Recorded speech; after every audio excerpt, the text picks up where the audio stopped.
이 시간 함께 살펴볼 말씀은 요한복음 15장 7절에서부터 11절까지 말씀입니다. 요한복음 15장 7절에서부터 11절까지 말씀, 저와 여러분이 한 절씩 교독하신 후에 마지막 절은 함께 읽도록 하겠습니다. 제가 먼저 읽겠습니다. 너희가 내 안에 거하고 내 말이 너희 안에 거하면 무엇이든지 원하는 대로 구하라. 그리하면 이루리라. 열매를 많이 맺으면 내 아버지께서 영광을 받으실 것이요 너희는 내 제자가 되리라. 아버지께서 나를 사랑하신 것 같이 나도 너희를 사랑하였으니 나의 사랑 안에 거하라. 내가 아버지의 계명을 지켜 그의 사랑 안에 거하는 것 같이 너희도 내 계명을 지키면 내 사랑 안에 거하리라. 함께 읽겠습니다. 내가 이것을 너희에게 이름은 내 기쁨이 너희 안에 있어 너희 기쁨을 충만하게 하려 함이라. 아멘. 오늘 이 말씀을 통하여서 기뻐하는 삶이라는 제목으로 함께 은혜를 나누기를 원합니다. 지난주 말씀에서 감사는 우리의 기억과 관계된다는 사실을 함께 살펴보았습니다. 특별히 우리의 삶에 역사하시는 하나님을 기억하고 믿음 안에서 그분을 의지할 때 감사가 넘쳐나게 된다라는 것을 함께 생각해 보았습니다. 그런데 이러한 감사는 우리의 삶에 또 다른 특별한 결과를 만들어냅니다. 이것이 구원을 통해 우리 안에 나타나게 되는 세 번째 변화인데, 그것은 바로 기뻐하는 삶을 사는 것입니다. 얼마 전 해외에서 조사한 설문 내용을 본 적이 있습니다. 소소한 기쁨 50가지라는 제목의 조사 내용인데요, 이 안에는 사람들이 일상생활에서 얻게 되는 비록 작지만 잠시 동안 그들에게 기쁨을 주었던 내용들이 담겨져 있었습니다. 몇 가지를 소개해 보면, 햇살 속에 일어나기, 연인 간의 포옹, 노부부가 다정히 손잡은 모습, 맑은 날 자동차의 창을 열고 달리기, 오래된 친구 만나기, 추억이 떠오르는 노래 듣기 등 다양한 내용이 이 순위 안에 들어 있었습니다. 그렇다면 과연 1위는 무엇이었을까요? 설문조사의 1위는 오래된 청바지에서 10파운드를 찾아냈을 때였습니다. 여성분들도 이러한 경험이 있으실 텐데요, 집에서 빨래를 하다가 남편 주머니를 뒤졌을 때 그 가운데서 지폐가 나올 때 여러분들은 어떻습니까? 우선 표정부터 달라질 겁니다. 그러면서 이것이 웬 횡재냐라고 생각하며 조용히 그 돈을 주머니에 넣으며 입가에는 미소를 띄었을 것입니다. 50위의 순위를 보면 참 별것 아닌데도 사람들은 이런 작은 일 때문에 기뻐한다라는 것을 알 수 있습니다. 이처럼 삶에서 기쁨을 누리고 싶은 마음은 누구나 똑같습니다. 성인만이 아니라 아이들조차 자신만의 기쁨을 찾고 싶어 합니다. 사람마다 기쁨을 얻기 위한 대상은 물론 다르겠지만 모든 사람들이 자신의 삶에서 기쁨을 얻기를 원합니다. 그런데 문제는 이 기쁨이 자신이 추구하는 목표를 이룰 때만 얻을 수 있다라고 생각하는 점입니다. 당연히 이룰 수 없거나 아직 이루지 못했다면 자신의 삶에는 기쁨이 없다라고 느끼게 됩니다. 여러분들은 어떠십니까? 여러분의 삶에 기쁨을 주는 것이 무엇인지를 이 시간 한번 곰곰이 생각해 보시기를 원합니다. 많은 사람이 물질적인 풍요를 기쁨의 근원으로 생각합니다. 건강이 될 수 있고 자녀들이 기쁨이고 면류관이신 분들도 있습니다. 자신의 일에서 얻는 성취감으로 기쁨을 찾으려고 하는 분들도 있습니다. 심지어는 요즘에 자신이 하는 취미 생활에서 기쁨을 얻으려고 하는 분들이 참 많이 있는데, 답답한 일상을 벗어나 자신이 좋아하는 일을 하면서 자신의 기쁨을 찾으려고 하는 것이 요즘 우리 주변에서 자주 볼 수 있는 그러한 모습입니다. 이러한 일로 삶의 기쁨을 경험하기도 하지만 그리 오래가지 않아 사라지게 되는 경우를 보게 됩니다. 그래서 또다시 자신에게 기쁨을 주는 요소들을 붙잡으려고 하는 것이 우리들이 일상생활 가운데 보여주고 있는 모습입니다. 요즘에는 이러한 현상을 가리켜서 중독이라는 말을 사용합니다.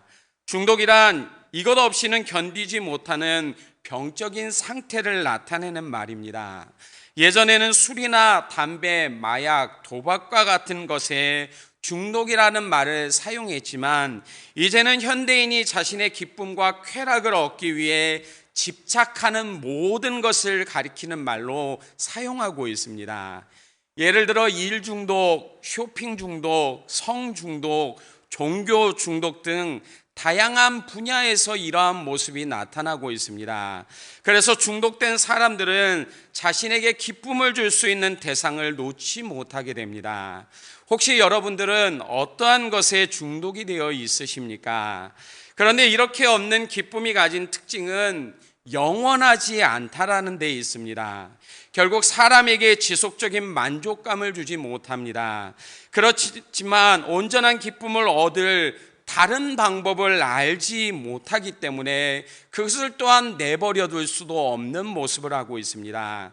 그런 점에서 오늘 말씀은 참된 기쁨을 얻는 방법을 소개하고 있습니다. 그리고 이 기쁨이 가진 특징은 영원함이라는 것을 지금 예수님이 우리에게 말하고 있습니다.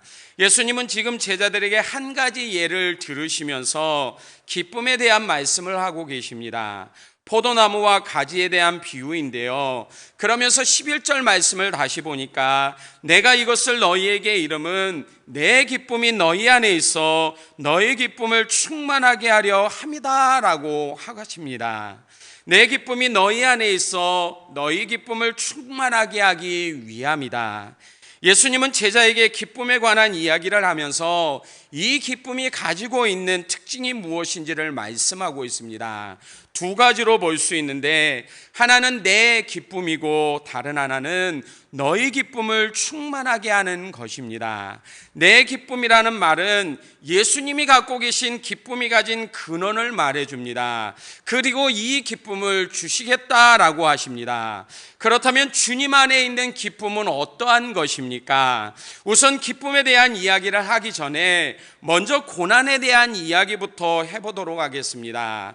그래야만 주님이 말씀하시는 기쁨이 가진 특징을 더욱 분명하게 볼 수 있기 때문입니다.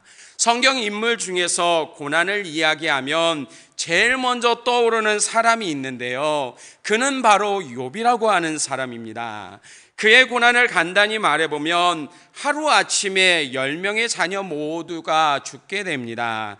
그리고 그가 가진 모든 재산은 적들에게 빼앗기거나 자연재해로 잃게 되어집니다. 심지어는 몸에 생긴 피부병 때문에 질그릇 조각을 가져다가 몸을 긁어야만 간지러움이 사라지는 극심한 고통 가운데 있었습니다. 게다가 그의 아내는 이런 욥에게 하나님을 저주하며 죽으라고 하는 망언을 퍼부어대었습니다. 우리도 살면서 고난과 어려움을 당할 때도 있지만 욥의 고난만큼 크다라고 말할 수 있는 사람은 없을 겁니다. 욥이 당한 고난은 그 누구도 경험해 보지 못한 그리고 감당할 수 없는 것이었기 때문입니다. 그런데 그의 친구였던 대만 사람 엘리바스가 욥기 22장 26절에서 이런 말을 합니다. 세번역 성경으로 읽어보면 그때가 되어야 비로소 너는 전능하신 분을 진정으로 의지하게 되고 그분만이 내 기쁨의 근원이심을 알게 될 것이다. 내 기쁨의 근원이 누구이심을 알게 된다라고요? 네, 전능하신 하나님이심을 알게 된다라고 그는 말했습니다. 자신의 삶에 당하는 고난을 해결해 줄 수 있는 것이 아무것도 없었습니다. 한순간에 사라져버린 자녀와 재물, 질병으로 인한 육신, 아내와 친구조차도 자신이 만난 고난을 해결해 주지 못했습니다. 그런데 고난 중에도 욥이 하나님을 바라보았더니 노년의 그분을 통해 다시 회복의 기쁨을 누릴 수 있도록 해 주셨던 겁니다. 이것이 욥의 고난과 기쁨이 보여주고 있는 이야기입니다. 성경에서 고난에 대한 이야기를 할 때 보여주는 또 다른 인물은 다윗이 있는데요. 그는 이스라엘의 왕이 되기 전에 많은 고난을 경험했습니다. 이 고난은 삶의 소망과 기쁨을 빼앗기기에 충분한 것들이었습니다. 그 중에 최고는 죽음이라고 하는 두려움이었는데 모든 사람을 한평생 종으로 매여 있도록 만드는 죽음이 언제나 그의 주위를 맴돌고 있었습니다. 그런데 이러한 상황에도 하나님을 통해 경험한 기쁨에 대해서 다윗은 우리에게 이렇게 말하고 있습니다. 시편 16편 11절에 주께서 생명의 길을 내게 보이시리니 주의 앞에는 충만한 기쁨이 있고 주의 오른쪽에는 영원한 즐거움이 있나이다. 다윗은 계속되는 죽음의 위협 속에서도 주님이 자신에게 생명의 길을 보이셨다라고 지금 말하고 있습니다. 게다가 이 기쁨을 주신 주님에게는 또한 충만한 기쁨이 있다라고 그는 고백하고 있습니다. 주의 오른쪽은 권능과 힘을 상징하는데요, 이것을 통해 주님이 가진 기쁨이 어떠한 것인지를 지금 나타내고 있습니다. 충만한 기쁨, 영원한 즐거움, 이것이 주님 안에 있는 기쁨의 모습임을 나타내고 있는 것입니다. 그런데 예수님은 이러한 기쁨을 지금 제자들에게 주시겠다라고 말하고 있는 것입니다. 그들에게 충만한 기쁨을 누릴 수 있도록 하시겠다라고 약속하고 있습니다. 게다가 요한복음 10장 29절 말씀을 보면 아무도 아버지 손에서 이 기쁨을 빼앗을 수 없다라고 예수님은 말씀하셨습니다. 실제로 이 기쁨은 제자들만이 아닌 모든 성도에게 구원의 은혜를 통해 주셨습니다. 따라서 우리가 구원받았다면 당연히 우리 안에도 이 기쁨이 충만해야만 합니다. 자, 그렇다면 우리의 삶은 어떻습니까?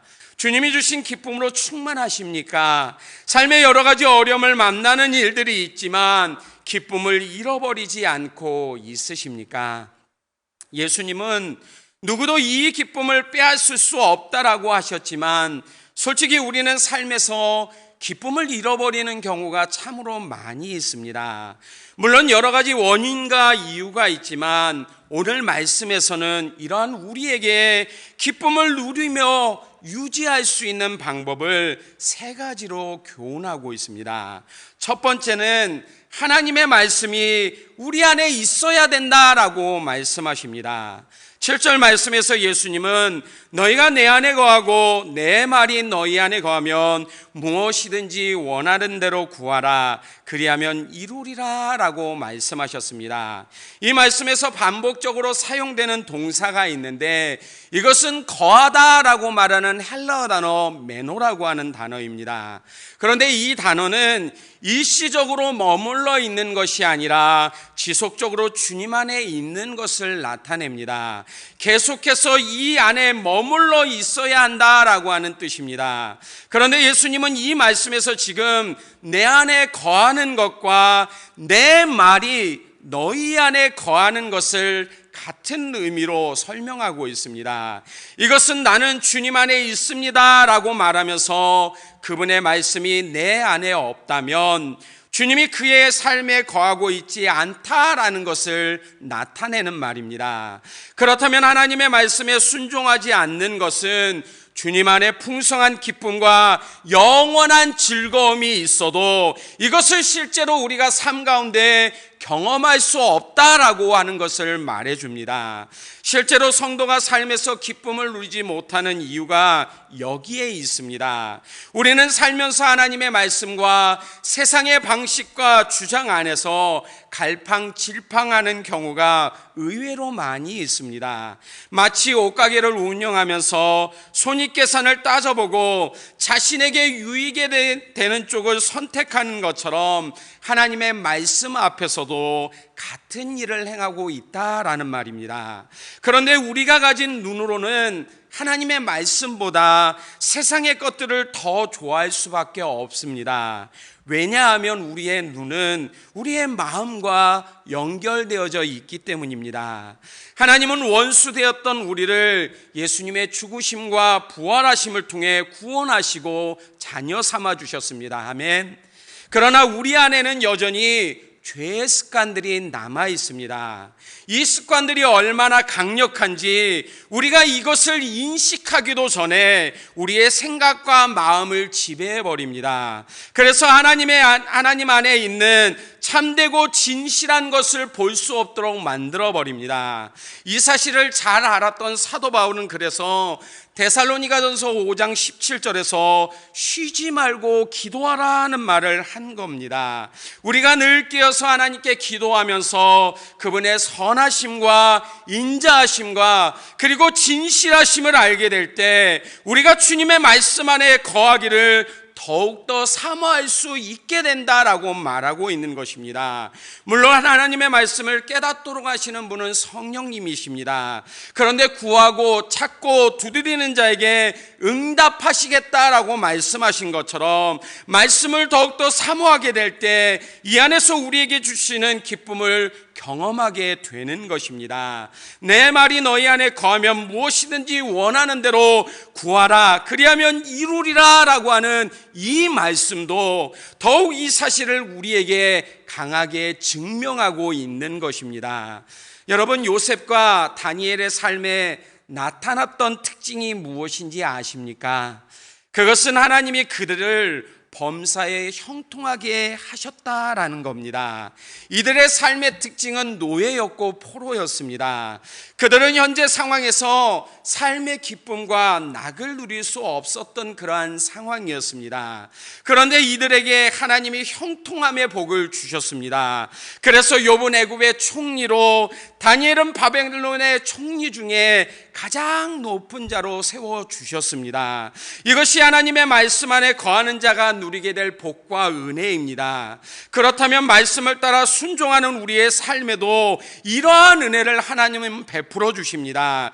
그리고 이 안에서 하나님이 주시는 기쁨을 경험하는 것만이 아니라 기쁨으로 충만해져서 날마다 삶의 평안과 위로함을 함께 누릴 수 있도록 만들어 주십니다. 지금 여러분의 삶에서 기쁨을 잃어버리셨다면 회복을 위해 다시금 하나님의 말씀 안으로 들어오시기를 바랍니다.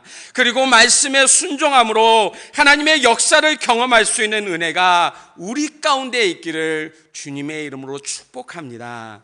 두 번째는 하나님의 진정한 사랑이 무엇인지를 깨달아야만 합니다.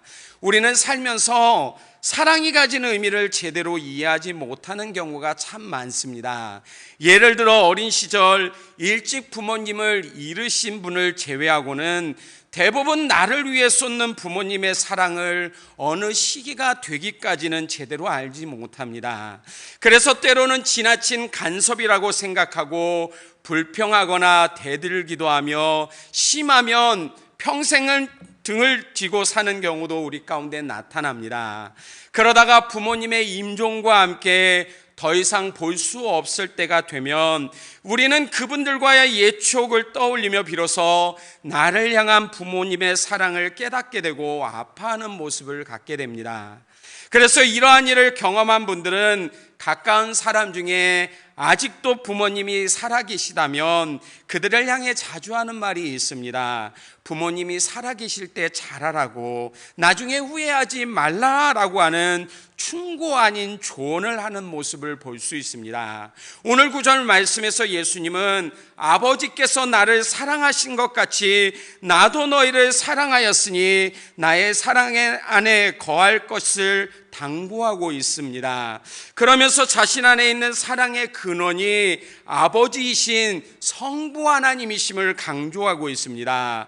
어느 누구도 하나님을 직접 본 사람은 없습니다. 비록 모세가 하나님과 대면하면서 대화를 나눴지만 하나님을 보게 해달라고 요청할 때 출애굽기 33장 20절에서 내가 내 얼굴을 보지 못하리니 나를 보고 살 자가 없다라고 하셨습니다.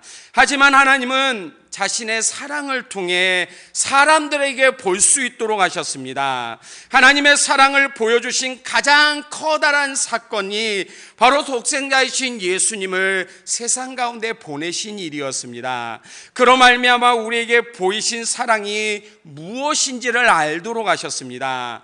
그래서 하나님은 사랑이시다라고 말했던 요한은 요한일서 4장 16절에서 사랑 안에 거하는 자는 하나님 안에 거하고 하나님도 그의 안에 거한다라고 말했습니다.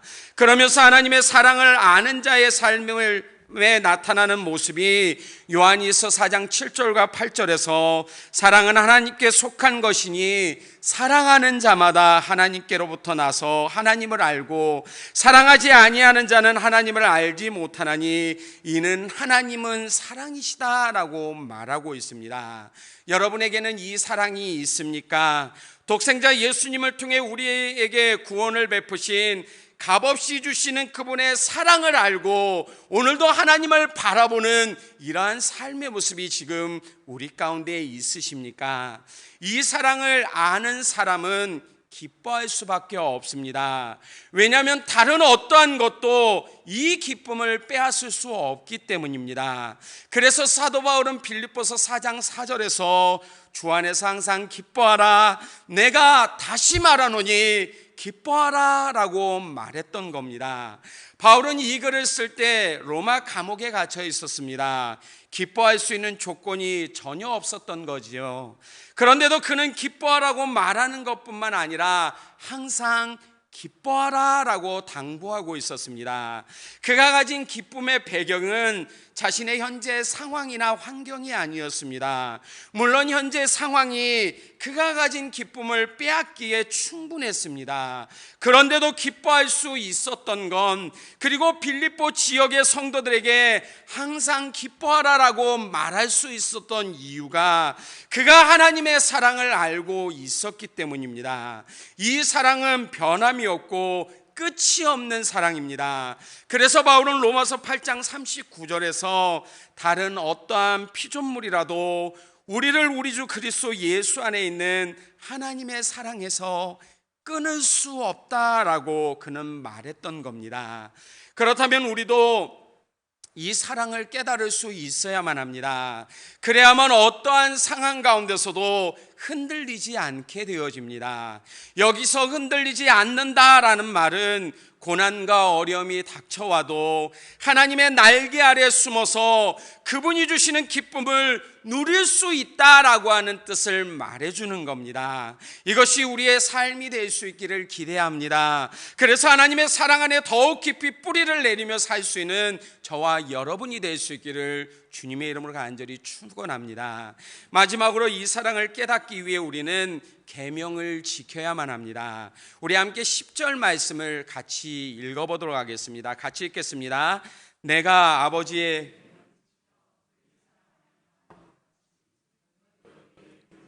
내 사랑 안에 거하리라. 아멘.